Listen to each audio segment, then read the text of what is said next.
Gadis ini dibius oleh rekannya. Dia mengejarnya sampai ke lobi hotel. Dia samar-samar menemukan cara untuk melarikan diri. Tanpa diduga, dia salah pergi ke kamar presiden. Gadis itu langsung menukik ke pangkuan lawan. Namun kini hotel tiba-tiba mati listrik. Keduanya bahkan tidak bisa melihat wajah satu sama lain dengan jelas. Tapi telah menghabiskan malam yang penuh gairah bersama. Keesokan harinya sulit bagi gadis itu untuk menerima kenyataan ini. Jadi dia pergi ke luar negeri sendirian. Adapun presiden, dia mencarinya dengan susah payah, tetapi tidak berhasil. Dalam sekejap mata, 5 tahun telah berlalu. Setelah pulang, gadis itu membawa seorang anak berusia 4 tahun. Dan bayi itu terus meminta untuk bertemu ayahnya. Namun saat itu hotel mati lampu. Dia juga tidak bisa melihat wajah orang itu dengan jelas. Tak disangka saat itu bocah itu menyalakan TV. Kemudian menemukan seorang pria di dalamnya. Sangat mirip dengannya. Perasaan akrab tiba-tiba datang. Jadi bocah itu tanpa sadar memanggil ayah. Mendengar sang anak memanggil ayah, gadis itu menatap pria di TV dengan curiga. Tanpa diduga, dia juga merasa bahwa pihak lain sangat akrab. Ini mengingatkannya pada malam 5 tahun lalu. Siapakah pria itu? Mama, bukankah ibu bilang bersiap-siap untuk pergi? Kata-kata putranya membuatnya tiba-tiba teringat. Dia masih harus pergi ke perusahaan baru untuk bekerja hari ini. Tanpa diduga, begitu dia tiba, dia bertemu dengan putri ibu tiri dia. Siapa yang tidak punya mata ini? Xiao Wu. Mengapa kamu di sini? Bukankah kamu mati di tempat tidur pria itu 5 tahun yang lalu? Tahun itu, memang, kamu dan ibumu menyakitiku. Shen Wuqing, apa yang masih kamu lakukan di sini? Jiangsu bukan tempat kamu bisa tinggal. Mungkin kau ingin kembali dan mengklaim warisan. Setelah mendengar itu, Wuqing benar-benar tidak ingin berbicara dengannya. Sekarang dia benar-benar membenci keluarga Shen sampai ke intinya. Sudah waktunya untuk bekerja sudah tiba. Wuqing berbalik dan pergi. Tanpa diduga, seorang gadis dengan sengaja menjegalnya. Segelas anggur di tangannya dituangkan langsung ke tubuh nona muda. Tepat setelah itu, nyonya muda itu marah dan mengutuknya. Gadis di sebelahnya sangat senang. Apakah matamu hanya hiasan? Apa ini? Maaf, saya minta maaf. Seseorang baru saja membuat saya tersandung. Saya benar-benar minta maaf, nyonya muda. Jalan ini bukan tempat di mana kamu bisa berjalan. Tidak bisakah kamu melihat berapa banyak orang kaya di sini? Kamu tidak bisa menebus apapun yang kamu sentuh. Apakah kamu tahu berapa banyak uang yang harus aku hasilkan untuk rambut ini? Kamu tahu betapa mahalnya pakaianku. Sudah kubilang, bahkan jika kamu menjual dirimu sendiri, bahkan tidak bisa membayarnya. Berdandan seperti rubah. Apakah kamu di sini untuk merayu pria atau apa? Menghadapi penghinaan lawan, Wuqing masih berusaha bersabar. Karena dia masih perlu mendapatkan uang untuk menghidupi putranya. Dia harus mempertahankan pekerjaan ini. Tanpa diduga, nyonya muda itu mendorongnya ke bawah. Untungnya, seseorang datang membantu Wuqing tepat waktu. Tapi jelas itu adalah pertama kalinya mereka bertemu. Presiden ini merasa pernah melihat wanita ini di suatu tempat sebelumnya. Wuqing juga menemukan bahwa dia adalah pria yang muncul di TV.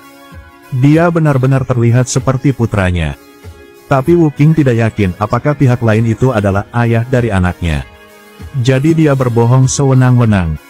Setelah mendengar ini, dia langsung tidak tertarik. Langsung berbalik dan pergi. Tapi nyonya muda itu berpikir, Wuqing sengaja merayu presiden. Jadi dia langsung meminta pemecatan Wuqing. Kamu sudah dipecat. Keluar dari sini untukku. Pak Zong, apa maksud Anda? Saya tidak bisa kehilangan pekerjaan ini. Kamu membuat kesalahan dengan nona muda dari Liu Xi Corporation. Tuan, dengarkan penjelasan saya. Ya Tuhan, berhenti menjelaskan. Demi rasa hormat, kita udah saling mengenal. Shen Wuqing, aku memberitahumu. Jiang Beilin bukanlah seseorang yang bisa kamu bujuk. Sentuh dia, jangan bilang kamu. Bahkan aku terlibat. Jangan coba-coba kudis, tapi minta daging angsa. Kamu hanya bisa menemukan orang sepertiku. Kalau begitu kamu bisa makan enak dan berpakaian bagus. Aku akan memberimu 30.000 yuan setiap bulan. Asalkan kamu membuatku bahagia. Lalu beri aku seorang anak laki-laki. Aku akan menceraikan istriku, lalu menikahimu. Apa? Jika kamu ingin punya anak, cari babi betina dan melahirkannya. Aku tidak butuh uang. Begitu saja, Wu Qing dipecat. Tapi untungnya gelarnya juga luar biasa. Jadi segera menemukan pekerjaan di kantor hukum. Apalagi, ia langsung menerima kasus yang merepotkan. Siapa sangka kasus ini milik perusahaan presiden itu. Baru saja melihat gadis yang kemarin. Berpikir bahwa Wu Qing adalah mata-mata yang dikirim oleh perusahaan saingan. Kau pertama kali muncul di pameran. Sekarang muncul di perusahaanku. Dengan identitas yang berbeda. Lagi pula, siapa yang mengaturmu untuk mendekatiku?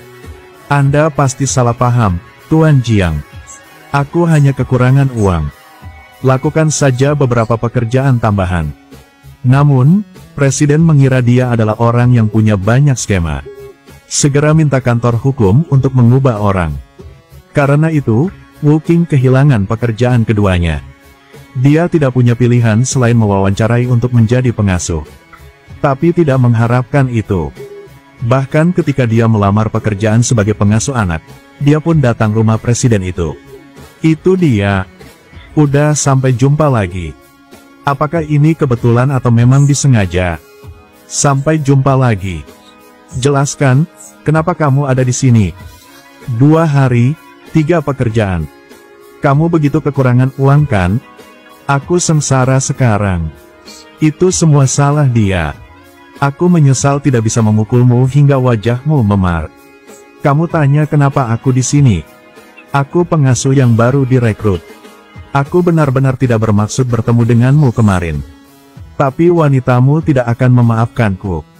Bahkan membuatku kehilangan pekerjaan di tempat itu. Jadi mata pencaharian juga hilang. Kamu bilang kenapa aku di sini? Sekarang pekerjaan ini hilang juga. Apakah kamu bahagia? Kamu memang adalah komet. Sekarang kamu memecatku. Apakah aku berhutang sesuatu padamu di kehidupanku sebelumnya? Kamu suka mengejarku. Baik, aku pergi. Selamat tinggal. Tunggu.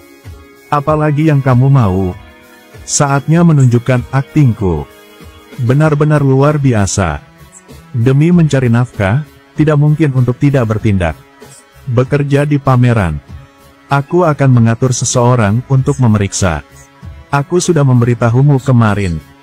Kamu datang ke K Corporation untuk menjadi pengacara pribadi saya.